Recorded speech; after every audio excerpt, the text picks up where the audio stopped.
Having on mind your background as a freelance journalist, Yeah. you mentioned investigative journalist in Costa Rica. Yeah. Can you please make some kind of comparison regarding the situation with corruption between your native country, Costa Rica, and Great Britain, where you live and work now? Yeah, okay.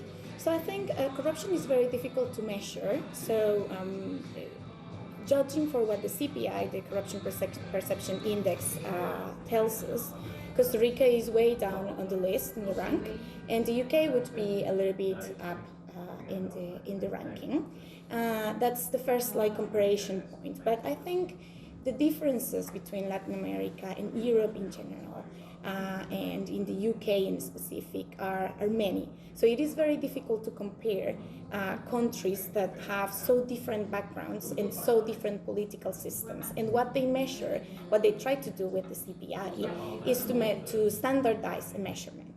But you would have to go to specific countries and measure them with similar jurisdictions and similar political systems to really hold a specific comparison and for that comparison to be reasonable, right?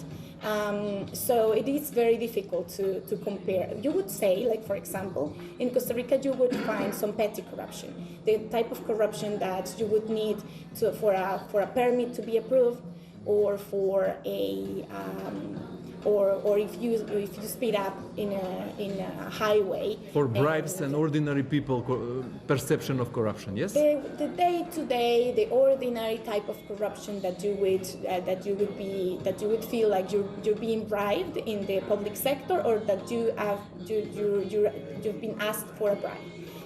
You wouldn't really find that in the public system in the UK. You would find different types of perceptions of corruption now here are more about the high-level corruption. How, for example, the UK system, the market system, is being abused, and politically exposed people in the world, oligarchs, kleptocrats, are bringing their money to London, to the UK, and abuse the system. They are buying property here, and they are hiding their money here. So those are very different ways of seeing corruption in two countries. And maybe, yes, as a person, as a citizen, you would face corruption more often in countries like Costa Rica or in Latin America, but you would find that in the UK there is also corruption. It is in a different level, it is in a different way, but it still affects people in some level. Yeah, you mentioned the situation is vulnerable even here in Great Britain. Why the situation is getting worse now in Great Britain? It is very difficult to pinpoint why the situation is getting worse in a way in the UK. You would find different reasons. One of the reasons that we found related to the decrease in the ranking and the perception in the Corruption Perception Index is that it's probably related to the perception that people have with the COVID pandemic. So there were stories in the news that journalists run about how the contracts, the people who got the contracts for equipment or for masks and gloves and medical equipment, the people who received those who bid for those contracts and who won them might have been related to people who work for the government as well. So that's right now there is a big story happening as well, which is the COVID inquiry, and the perception of the people is, well, maybe when we were all being at home and when we were all trying to behave in the way that the same government that was abusing the system was telling us to behave, they were doing things that we perceive to be corruption. Of course, it is in early stages. We cannot say that this is corruption, this is not corruption, but what we can say is people perceive it in that way, and it is important to pay attention to those perceptions. Speaking about the dirty money, in which field are they most frequent here in Great Britain? And do you see the situation getting worse after the Brexit? Or there is no such relations? I don't think I am the best person to say if there are more bribes or not, because that is, as we were talking before, it is very difficult to prove a corruption case. Yeah. Moreover, knowing if there is a bribe specifically, that is very, very difficult to prove. What we can say in dirty money, in the dirty money landscape in the UK, is how the whole system, the whole economic system, the whole market is built to allow for dirty money to come to the UK and to establish here, and to buy property, to buy land, to buy aircraft, to buy ships, and for it not to be discovered. So how the dirty money enter into the Great Britain? So via the mafia, or how? There are very... Not even that. You don't need a big mafia, organization to bring the money to the UK. To be honest, it is very easy to abuse the system. Why? Because, for example, you can open a company in the UK under names that this is about to change, but right now it is not very well monitored. Who registers as a company? Who is the beneficial, the ultimate beneficial owner of a company? Is not it is not all the time straightforward. So, for example, you can open an account, you can open a company, and you can, with that company, start buying property. And then the property market should be asking questions, should be saying where your money is coming from. Are you subject to sanctions, for example? Are you subject to any more regulations? And it is blindsided. It's not paying attention to what it should be paying attention to. What else? There are other ways of abusing the system in the UK, which is like all of the overseas territories. So you have British Virgin Islands, Gibraltar, you have Cayman Islands, and you have all these offshore territories that have different regulations than the UK, although they are part of the Commonwealth. And in those systems are not transparent at all, or have different levels of transparency. So, for example, if a company in the UK belongs to a company in British Virgin Islands, it is very difficult to know who is really the ultimate beneficial owner of that company, and who really, in the end, bought that piece of land. So it is very difficult for the authorities and for law enforcement to track down where the money is coming from. And also there is a system of enablers and corporates that allow this to happen, and that should be following regulations and are not following them. Can you mention some amount of money? How much dirty money, for example, annually are in the system or out of the system? I think I'll need to pass it. We do have a calculation. Some kind of calculation, yes. Some kind of calculation based on all the property that we've recorded in the last few years, and we can send that information to you, but I don't have it in my hand. But it is in the billions of pounds. Billions, for yeah. Sure. Yeah. Annually? Sorry? Every year? I'll check the information for you and I'll send it to you. Yes. And speaking about the high level of corruption, is the politic source of the corruption and crime, or it is a kind of pocket treasure where the dirty money finished? What do you think? What are the relations between? If it ends up in the politicians' pockets, or if it ends up in the... Are the politicians source of corruption, or the dirty money finish in their pocket, and the politics treasure where the dirty money goes? Well, I can talk in general terms, of course, because I wouldn't have enough information to support saying like in the UK is like this, but in general terms it can be both ways, right? So we focus in Transparency International UK in two different ways. We focus on the dirty money and the role that dirty money that comes from elsewhere have in influencing politicians in the UK. So, for example, it can be hidden in political parties.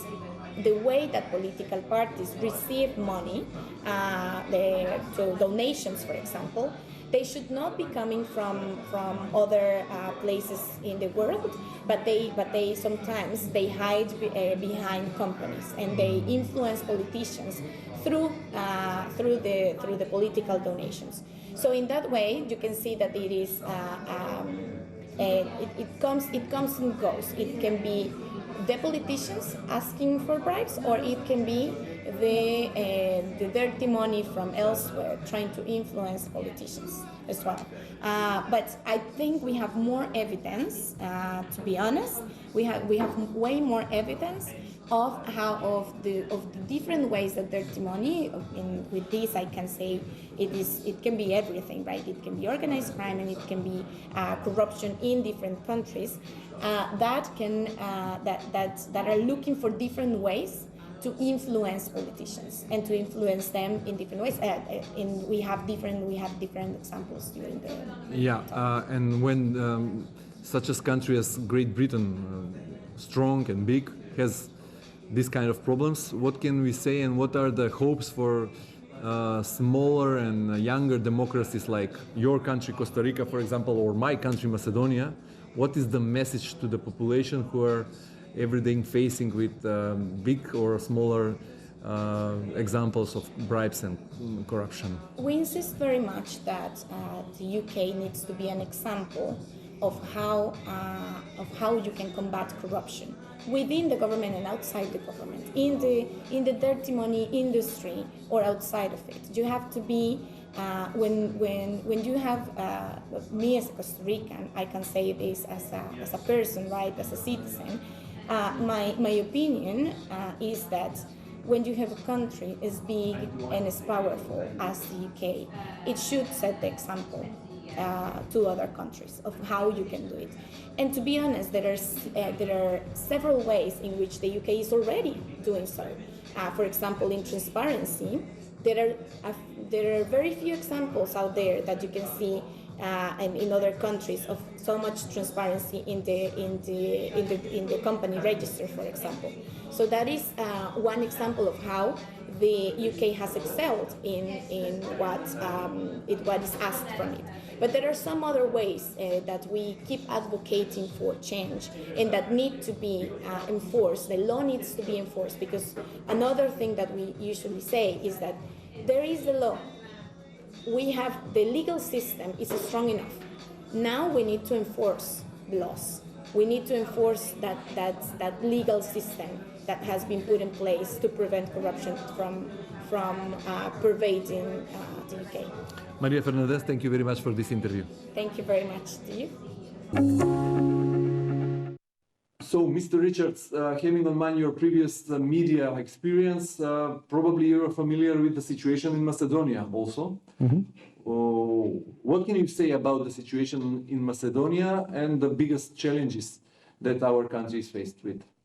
Well, I think you're moving to a situation where there's going to be far more scrutiny, the need for more transparency, and the relationship between the media and the political class is going to come under a spotlight. So you need to think about what the systems are and what the cultures are to accommodate both the demand for information, but also the need for the politicians to be able to get on with their jobs. What can you say about the media role? How can we as a journalist make more pressure to the political parties to achieve their promises? Well, you have to hold their feet to the fire and make sure that the various audiences that you're reaching through your media are aware of what the political class has been saying, what the promises are that they made, and what progress they have made towards those goals. And the politicians have to understand that they are now accountable to the public, because that's the nature of their relationship now. So they have to understand that you are an extremely important mediator of information to and fro the politicians, so that they feel that they have to deal with you because you're the best way to reach their electorate. But we are facing big problems regarding the corruption, regarding the we have very weak public administration and weak institutions. how to improve situation? Well, one of the roles for the media is to expose that kind of corruption, isn't it? And actually, the role historically of independent journalism is to shine a light on those areas of public corruption or contracts or misdeeds, whatever it might be, and to force social change as a result. So, you know, journalism can be campaigning journalism. It can correct injustices and highlight wrongs and be a very positive force in society. Yeah, but the media are also the part of that weakness of the society. So how to improve ourselves first? Well, how to improve the trust between the audience, our trust? Well, I mean, first of all, you have to be independent, and you have to be seen to have high editorial standards. You have to show that your journalism is about truth-seeking, regardless of the circumstances, and that people can believe what you're saying is to be accurate and fair, and you know, not biased or politically motivated or the result of bribery. But if you can reassure people that you have these high editorial standards, then people will start to believe what you say. And then the journalists have to deal with you. They can't ignore you or try and get around you.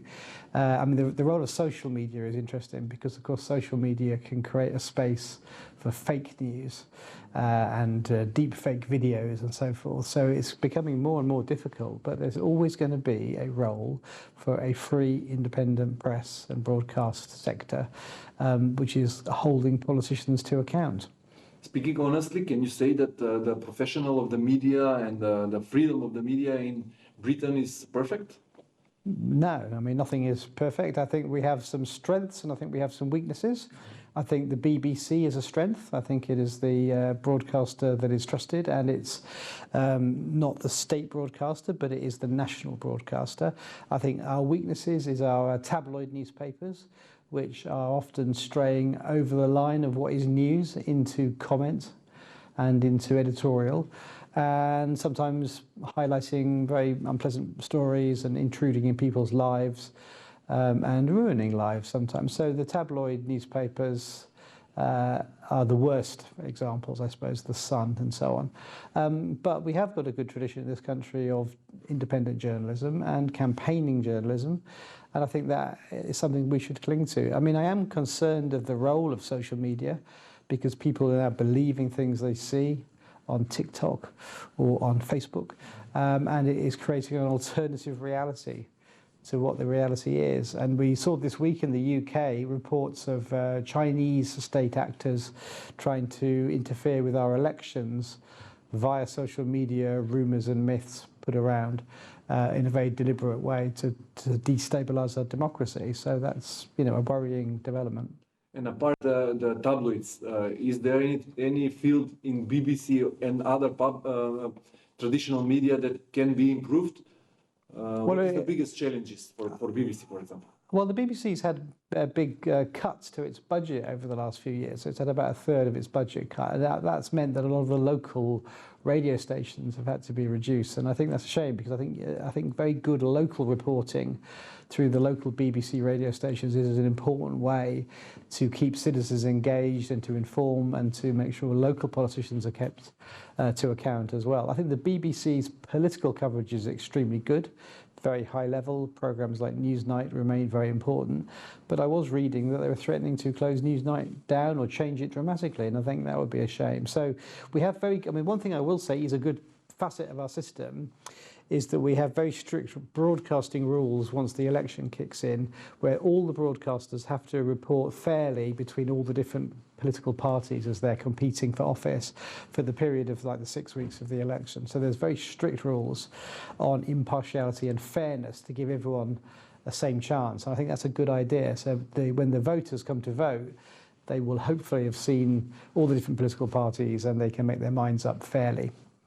As you consider that old democracy as Great Britain has facing challenges regarding the freedom of media? Of course, yeah. I mean, so it's not one-time battle. We have to fight every day. Every day. The price of our freedom is constant vigilance and constant demands from our media to be fair, to be accurate, to be free from the kind of editorializing and from the fake news and all the rest of it. And I'm absolutely not claiming that our system is perfect or anywhere near it. And I think there are aspects of it that other people can learn from and copy. There are other aspects of it that I would say absolutely do not touch and go nowhere near. You know, so it's not about us saying this is how we do it, therefore you must do it. That's not the story at all. It's about just thinking, well, what works and what can we copy? In an increasingly media savvy age, people are very, you know, they're creating their own programs. TikTok is creating stars. You know, you and I might have trained as journalists and worked really hard and, you know, got our qualifications. Now people can just turn up and be a journalist in 10 minutes and they have 1 million followers and, you know, suddenly they're an important person without any of the hard work that it used to take. So it's a very fast moving environment. But within that, there must be still strong editorial standards. Are you familiar, or do you know that some of your colleagues, journalists in Britain, faced with the political pressure from some politician, party or politician? Of course they are, all the time. And part of the role of the political parties is trying to influence the media, sometimes with threats, sometimes with you know, support for better stories, giving them more information, you know, a sort of close relationship or whatever. And we have in the UK, we have a system that's called the lobby, and the lobby is journalists working in our parliament who are accredited and they're embedded and they work in parliament full time. And the danger with that is they become very much like a club with the politicians, and they are sort of dependent on the politicians so that they don't scrutinise in the way they should. And the advantage is, of course, they can develop a very close understanding and expertise in how parliament works. And our parliament has got very strange rules of how it works. So having a sort of educated press corps is a good idea, but it's you know, it's a system which probably means that they tend to reflect back what the politicians are telling them, but without maybe not asking too many questions. So yeah, they're under enormous amounts of pressure all the time, and the political parties will try and influence how the media report them. That's why we need strong independent journalism, so that they can't be allowed to be skewed off into different directions. Mm-hmm. What are the predictions about the media sphere in the following years? How will the media in Great Britain look like in 2035? The sort of the mainstream media, newspapers in particular, are going down. People are not buying newspapers. They are reading news online on their phones, of course, through digital platforms. New media players are emerging, so people like GB News, a new station with its viewing figures going up.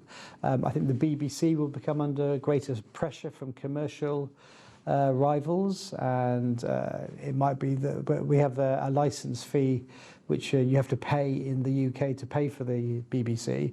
It might be that a future government changes the license fee and puts the BBC on a different footing, maybe more commercial. So that's a threat. But I mean, I think the main thing is that people are going to be doing far more of their own news generation themselves. They'll be creating content, doing interviews, creating influencers, and all of this mediated through social media rather than through broadcasters. So it's a big shifting pattern, I think, over the next few years. And comparing the situation before and after the Brexit, is it the situation improved regarding the freedom of media and professionalism of media?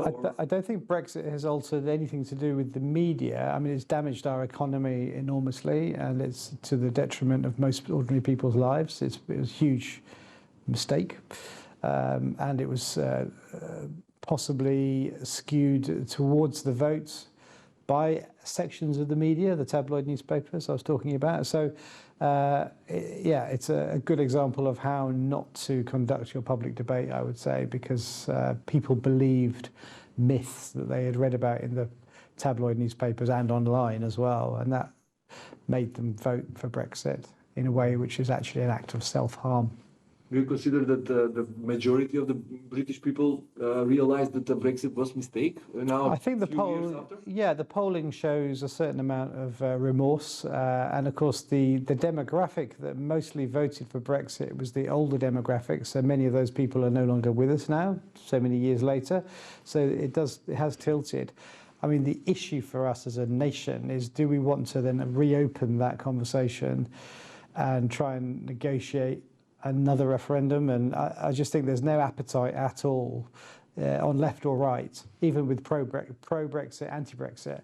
I don't think people want to have that wound opened in the same way because it's just so divisive. So I think most people are saying, well, okay, we are where we are. Let's try and make the best of this while we can.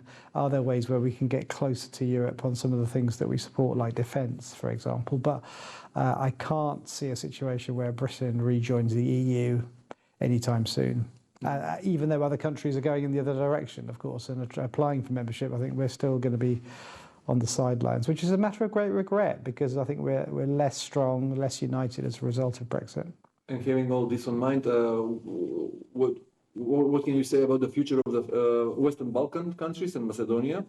In specific, do you think that they will manage to become the European I can see that countries? Yes, I can. I can see that that's the path that we are on. I think there are obviously obstacles to overcome and there's a political debate that has to take place. But I think one thing we've learned from the invasion of Ukraine over the last 2 years is that we are stronger united. We need proper international bodies that work to bring people together, not just through the defence mechanisms, but also through trade and politics and cultural exchanges and academics and all that, which is something the EU can do. So I think there is a stronger argument now than there was maybe 2 years earlier for an enlarged EU.